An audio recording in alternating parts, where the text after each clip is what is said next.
že tyhle už dožívají, tak ty zemřou.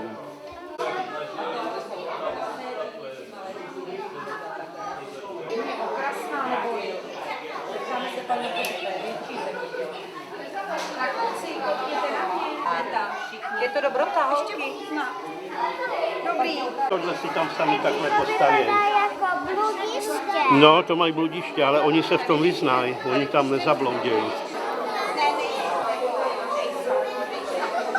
Viděl jsi někdo, jak se tomu říká? Prosím? Ne, tomu se říká jablkoniéra. Protože tak, jako máte bomboniéru s bombonama, které nejsou úplně jenom zdraví, tak můžete mít něco zdravého, chutného a přitom hezkého.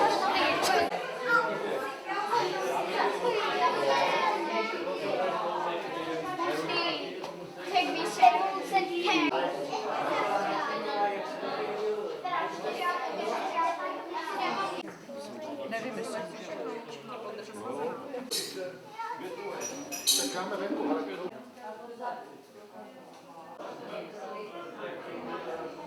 Dovolte, abych přivítal na naší akci paní starostku města, paní inženýrku Zuzanu Jungwirthovou. Dobrý den. Takže vítám vás.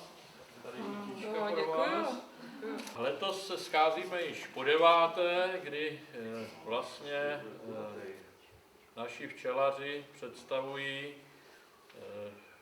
výrobky svých včel nebo dary včel, které nazbírali v okolí České Skalice, v České Skalici.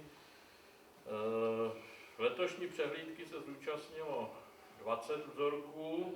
Na 3. místě se letos umístil vzorek číslo 3, a to přítele Kučery z Chválkovic.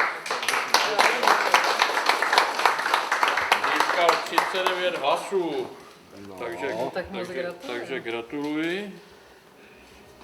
Není to tak dlouho, co jste vyhráli, tak Který dodal přítel Zápotocký. moc gratuluju.